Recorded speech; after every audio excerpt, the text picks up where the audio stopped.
여러분 안녕하십니까? 헬로티비 주말 뉴스입니다. 이달 초부터 계속된 장마로 대구 경북에도 최대 400mm가 넘는 비가 쏟아졌습니다. 산지가 물을 가득 머금고 있어서 산사태가 일어날 가능성이 그 어느 때보다 높은데요. 산사태 피해 우려 지역에서는 각별한 주의가 요구됩니다. 첫 소식 이하영 기자입니다. 이번 장맛비에 대구 경북은 79건의 크고 작은 산사태가 발생했습니다. 지난 6일 봉화군 무량면 일대에선 태양광 시설의 비탈면이 무너져 아래에 있던 축사를 덮쳤습니다. 이에 앞선 지난 2일에는 봉화군 명호면에서 경사진 태양광 시설의 토사가 유실돼 농경지가 매몰됐습니다. 영천에서는 신영면 화남리 28번 국도에서 산사태가 발생했습니다. 계속된 장맛비에 지반이 약해지면서 산 위의 바위와 흙더미가 도로 위로 떨어진 겁니다. 다행히 인명피해는 없었지만 인근을 지나던 차량 4대가 파손됐고 철로 된 중앙분리대는 부서졌습니다. 도로 위로 무너져 내린 토사와 낙석은 모두 치워졌지만 비탈면이 여전히 위태롭습니다. 완전 복구까지는 오랜 시간이 걸릴 것으로 보입니다. 영천시와 도로관리청인 경상북도 남부건설사업소는 28번 국도 연정교차로에서 가편교차로까지 양방향 통행을 제한하고 복구 공사를 벌이고 있습니다. 현재 대구 달성과 안동 영주 등 대구 경북 6개 시군에 산사태 주의보가 내려져 있는 상황. 산림당국은 산사태로 인한 인명피해를 예방하기 위해서는 과하다 싶을 정도의 선제적인 사전 대피가 중요하다고 강조했습니다. 산사태 발생하기 전에는 몇 가지 증상을 말씀드릴 수 있는데요. 기본적으로는 땅이 웅웅거리거나 경사면에서 물이 솟아오르는 것이 관측되기도 하고요. 계곡물에 흙탕물이 밀려 내려오기도 합니다. 그리고 바람이 불지 않는데 경사면에 나무가 흔들린다거나 면에 흙이 무너지고 또는 낙석이 떨어지는 그러한 현상이 나타나기도 합니다. 산사태 징후 등 작은 위험이라도 감지되면 신속히 대피하시기 바랍니다. 헬로티비 뉴스 이하영입니다. 가뭄이 지나간 뒤에는 수확할 것이 있지만 장마 뒤에는 거둘 게 없다는 옛말이 있죠. 그만큼 장마로 인한 농작물 피해가 크다는 뜻인데요. 유례 없는 긴 장마에 수확을 앞둔 복숭아도 30% 이상이 땅에 떨어지는 등 피해가 잇따르고 있습니다. 권미경 기자입니다. 질퍽한 땅 위로 수확을 앞둔 복숭아들이 나뒹굽니다. 물러터진 열매들은 까맣게 썩어갑니다. 나무에 달려있는 복숭아도 껍질이 터지거나 군데군데 짓물렀습니다. 따는 것 못지않게 버려야 할 게 많을 정도입니다. 7, 80%는 다 낙과가 되는 현상이 되다 보니까 지금 착황이 너무 안 좋죠. 상품화가 되는 거는 일단은 내보내고 보면은 인건비에 또 못 미치죠. 지금 사실적으로 포기하는 사람들이 많아요. 긴 장마에 복숭아 낙과 피해가 잇따르고 있습니다. 경북 복숭아 주산지인 청도와 경산, 영천 지역의 복숭아 30% 정도가 수확 전에 떨어졌습니다. 일조량이 크게 줄어든 데다 비 때문에 나무 잔뿌리가 썩으면서 복숭아 나무가 약해졌기 때문입니다. 엎친 데 덮친 격으로 습한 날씨 탓에 잿빛무늬병이나 탄저병 같은 병해충 발생도 늘고 있습니다. 비가 그치게 되면 이제 기본적으로 잿빛무늬병이라든지 탄저병 적용 약제를 방제해 주시는 게 좋고, 일단 비가 이제 배수가 잘 되게 배수 관리를 해 주셔야 되고요.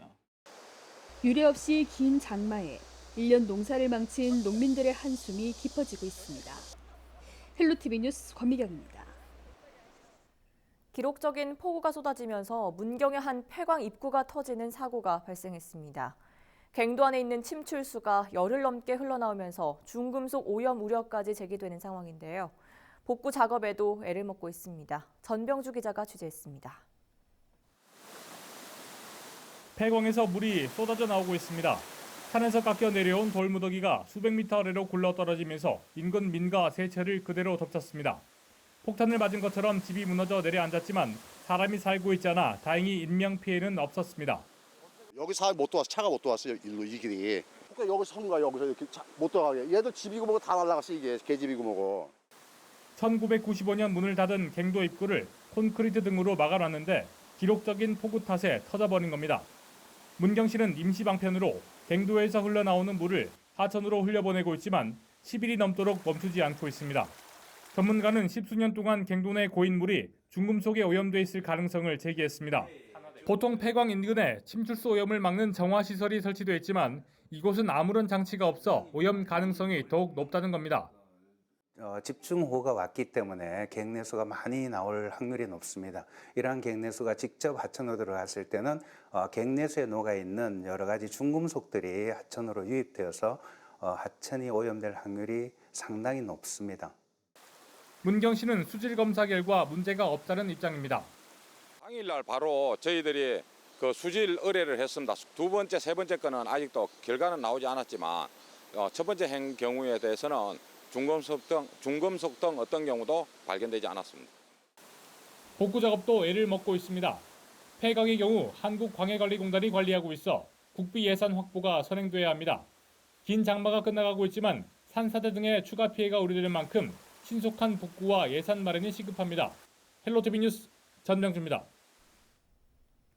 네, 장기간 쏟아진 비에 우울한 소식이 이어지고 있는데요. 이번에는 잠시 꽃 보면서 마음 달래보시죠. 보랏빛이 매력적인 꽃 맹문동, 한국의 라벤더라고도 불리는데요.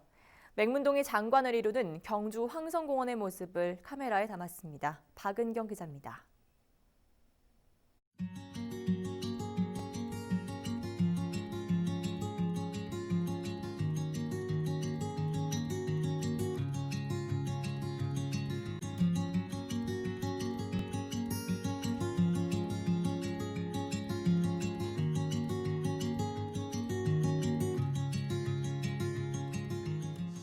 푸른 소나무가 보라색 용단을 깔고 앉은 듯 나무 그루터기마다 맹문동이 고운 빛깔을 뽐냅니다. 방울방울 총총이 달린 작은 꽃들이 만든 군락은 마치 숲속 요정이 사는 다른 세상 같습니다. 전국 각지에서 모여든 아마추어 사진작가들은 쉴 새 없이 셔터를 누르고 꽃밭 어디를 찍어도 렌즈에 담는 대로 그림이 됩니다. 처음 왔거든요. 그 블로그 통해서 사진으로만 접했는데 너무 색깔도 곱고 다행히 날씨도 좀 습하고 덥지만은 그래도 참 사진 찍을 만하고 참 좋았습니다. 맹문동은 뿌리 모양이 보리와 비슷하고 겨울에도 잎이 시들지 않는다 해서 붙여진 이름입니다. 공기 정화 효과는 물론 그늘에서도 잘 자라 공원 인기 작물로 꼽힙니다. 경주시는 지난 2015년부터 황성공원에 맹문동을 심기 시작해 올해 1.5헥타르, 축구장 크기 2배가 넘는 꽃단지를 완성했습니다. 2015년부터 이제 조성을 시작해서 순차적으로 면적을 넓혀가고 있고요. 네, 아무래도 이제 블로그나 SNS 통해서 입소문을 탔는지 이제 멀리서도 많이 찾아와주고 계십니다. 1년에 한 번 이맘때 절정을 이루는 맹문동은 9월 초까지 만나볼 수 있습니다. 헬로티비 뉴스 박은경입니다. 오랜 세월 가로막혔던 화진해수욕장 개발에 청신호가 켜졌습니다. 육군 2작전사령부가 해수욕장을 맡고 있던 군 부대 담장을 철거하기로 하는 등 상황이 크게 진전되고 있습니다. 정필문 기자의 보도입니다. 해수욕장 안의 군부대 시설로 지역사회와 오랜 갈등을 빚어온 포항시 송라면 화진훈련장 문제가 해결의 실마리를 찾았습니다. 먼저 해수욕장을 흉물처럼 막고 있던 400m 길이의 훈련장 담장부터 철거됩니다. 수십 년간 담장에 가려져 있던 화진 해변의 경관이 드디어 개방되는 겁니다.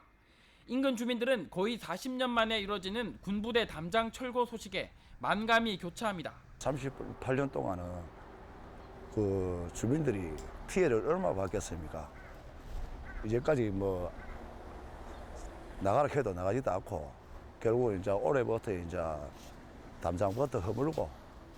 담장 철거 이후엔 훈련장 내 다른 시설도 하나둘 뺄 것으로 예상됩니다. 포항시와 인근 주민, 군은 화진훈련장 시설 일부를 철거하는 것을 두고 협의를 이어가고 있습니다. 그동안 군사훈련을 이유로 완강한 입장을 고수해왔던 군이 담장 철거에 동의하고 지역사회와 본격적인 대화에 나섰다는 것만으로도 상당한 진척입니다. 군 시설이 철거되는 만큼 묶여있던 해수욕장 개발도 탄력을 받을 전망입니다. 모든 것을 철거하고 난 후에는 포항시에서도 상당한 기대를 걸고 있는 것으로 알고 있습니다. 동해안에서 최고의 명품 해수욕장이 되리라고 우리 주민들은 기대를 많이 하고 있습니다. 포항시는 다음 달 9일 군과 화진해수욕장 활용 등에 대한 상생협력 협약식을 열기로 했습니다. 이번 담장 철거가 사실상 해수욕장 개발의 신호탄이 될 전망입니다. 38년간 민간인 출입이 통제되었던 송나 화진리 해수욕장이 본격 개발될 것이고, 이렇게 되면 우리 침체된 송남면 지역 경제도 많은 활력이 될 것으로 기대하고 있습니다. 이런 가운데 포항시는 훈련장 시설을 최대한 많이 철거할 수 있도록 군과 협의를 이어나간다는 계획입니다. 수십 년간 군 시설에 발목을 잡혀있던 화진해수욕장 개발에 드디어 총신호가 켜졌습니다. HCN 뉴스 정필문입니다. 동북지방통계청이 대구 시민을 대상으로 진행한 8년 동안의 사회조사 결과를 발표했습니다. 시간이 지날수록 안정적인 직장과 소득 수준을 원하는 시민들의 요구가 늘어난 것을 볼 수 있었는데요. 이규찬 기자가 정리했습니다. 조사 결과에서 눈에 띄는 것은 생활의 안정을 느끼고 싶은 시민들이 갈수록 늘고 있다는 점입니다. 특히 취업시장에서 안정성을 원하는 시민들이 증가했습니다. 만 19세 이상 성인을 대상으로 조사한 직업 선택 요인에서 가장 높게 나타난 것은 소득과 안정성, 그리고 적성 흥미였습니다. 8년간 이 순위는 바뀌지 않았습니다. 그러나 직업 선호도 순위는 8년 전과 달라졌는데 가장 선호하던 국가기관이 두 번째로 밀려나고 고용 안정성과 소득 수준이 모두 높은 공기업 취업을 원하는 청년층이 많아졌습니다. 소득 수준은 높지만 고용 안정성이 낮은 대기업 취업은 지난 2013년과 비교해 10% 넘게 떨어졌습니다. 2015년부터 19년까지 시민들이 꾸준히 필요성을 언급한 복지는 고용지원 서비스였습니다. 소득지원 서비스는 2015년 14.2%에서 점차 증가해 지난해에는 17.1%로 제일 가파른 증가세를 보였습니다. 생활의 안정성을 원하는 목소리가 계속 커지는 만큼 이에 맞춰 생활 여건도 지속적으로 개선되고 있습니다. 전반적인 생활 여건이 좋아졌다고 대답한 대구 시민은 지난 2011년 34.3%에서 2019년 52%로 17.7% 증가했습니다. 생활의 여유를 증명하듯 관광을 목적으로 해외여행을 떠난 대구 시민은 8년 사이 16.3% 늘어난 것으로 나타났습니다. HCN 뉴스 이규창입니다.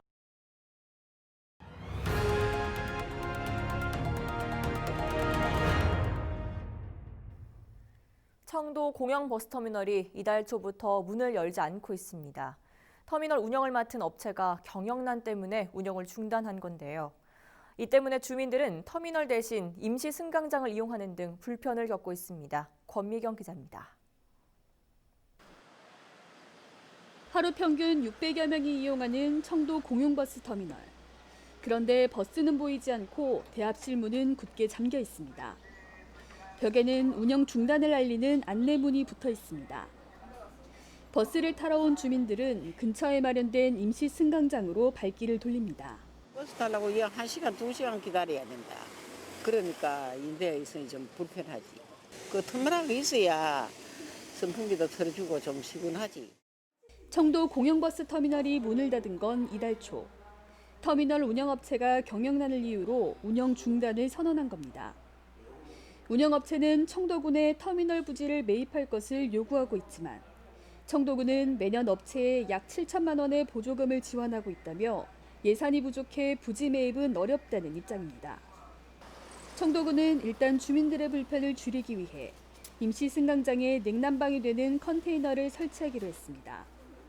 또 운영업체 측과도 계속해서 협의를 이어나갈 방침입니다.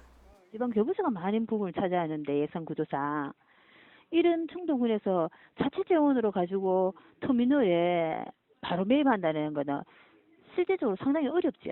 그 입장을 봐가면서 일단 정리해가는 걸 봐가면서 저희들도 이제 거기마다 다각적으로 이제 검토를 해야 되죠. 버스터미널이 언제쯤 다시 문을 열 수 있을지 모르는 불투명한 상황에서 주민들의 불편은 커져가고 있습니다. 헬로티비 뉴스 권미경입니다. 지역 향토 역사 문화 연구단체인 대구 경북 근현대 연구소가 광복 75주년을 맞아 일제강점기 면장 휘장을 공개했습니다. 이 휘장은 가슴에 다는 배지 형태인데요. 당시 일제가 얼마나 철저하게 행정의 가장 말단기구까지 감시했는지를 살펴볼 수 있는 사료가 되고 있습니다. 이하영 기자입니다. 일제강점기 면사무소 행정관리자의 금속 휘장입니다. 가로 3.6, 세로 4.5cm로 표면은 칠보로 장식했습니다. 조선 총독부 관보에는 휘장 폐용 규칙까지 자세히 기록돼 있습니다. 보시면 아시겠지만 이 휘장 자체가 면장, 면석이 그리고 이제 이장까지 그 조선 총독부를 정점으로 한 최말단 행정까지 그 일제가 어떻게 관리하고 감독했는지를 상징적으로 좀 보여주는. 휘장의 문양은 오칠동, 오동나무의 잎과 꽃으로 조선 총독부를 상징하는 문장이자 임진왜란 당시 조선을 침략한 도요토미 히데요시 가문의 문장이기도 합니다. 오동잎하고 오동꽃의 모양인데 그 이제 잎이 밑으로 이제 세 개가 이제 뻗어 있고 위로는 오동꽃이 이제 이렇게 솟은 모습인데 이게 지금 일본의 그 외교부 쪽의 상징이기도 하고 이게 이제 오칠동이라고 해서 아마 그 도요토미 히데요시 가문에 쓰였던 그러한 이제 문양을 이렇게 좀 형상화했기 때문에. 대구 경북 근현대연구소는 광복 75주년을 맞아 일제강점기 면사무소에서 쓰였던 휘장과 행정 소품 등을 공개했습니다. 행정의 가장 말단까지 명령 체계를 구축했던 조선 총독부, 면장 휘장을 통해 일제 침략의 역사를 되새겨볼 수 있는 기회가 되고 있습니다. 헬로티비 뉴스 이하영입니다.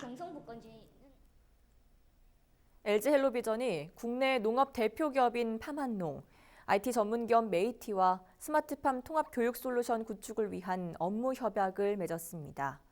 3사는 이번 협약을 통해 농업인을 꿈꾸는 학생들에게 보다 전문화된 농업 교육을 받을 수 있는 기회를 제공한다는 계획인데요. LG 헬로비전은 지역사업 네트워크를 활용해 이번 교육 솔루션의 전국 확산을 위한 홍보를, 팜한농과 메이트는 전문화된 농업교육 영상 콘텐츠와 스마트팜 기술 실습 환경을 제공합니다.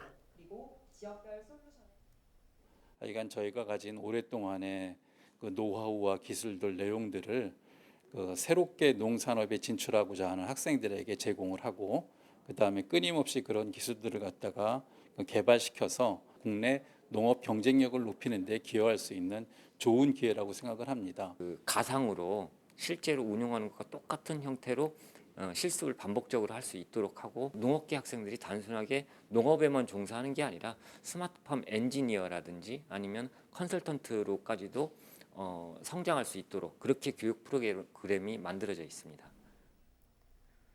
대구 경북 지역 주요 대학들에서 등록금 감면이 확산되고 있습니다. 개명되는 재학생 2만 1,000여 명에게 2학기 등록금에서 감면하는 방식으로 장학금 20만 원을 지급하기로 결정했습니다. 경북대와 영남대도 등록금의 10%를 코로나19 특별 장학금 형태로 학생들에게 지급하기로 했습니다. 앞서 대구대도 2학기 등록금을 계열별로 19에서 33만 원씩 반환한다고 밝혔습니다. 경북도교육청이 2학기부터 유치원과 초중고등학교 학생들이 매일 등교하도록 권장했습니다. 경북교육청은 현재 감염병 위기 단계인 사회적 거리 두기 1단계를 전제로 지역사회 여건과 기초학력 보장 등을 위해 2학기는 매일 등교로 가닥을 잡고 세부적인 등교 방안은 각 학교가 학생과 학부모의 의견을 수렴해 자율적으로 결정하도록 했습니다. 또 등교 수업과 원격 수업을 병행할 경우에는 학습의 연속성과 방역 효과를 고려해 격일 등교보다 격주 등교를 권장했습니다. 앞서 대구교육청도 2학기는 모든 초중고등학교 학생들이 매일 등교하도록 결정한 바 있습니다. 대구시가 야간 교통사고가 많이 발생하는 교차로에 조명장치를 설치하고 있습니다. 대구시는 교통사고 30% 줄이기 사업의 일환으로 2016년부터 범어 내거리 등 교차로 10곳에 야간 조명장치를 세운 데 이어 올해 하반기부터 내년까지 동대구 내거리, 만촌 내거리 등 10곳에 추가로 야간 조명을 설치할 계획입니다. 이상으로 주말 뉴스를 모두 마치겠습니다. 시청해주신 여러분 고맙습니다.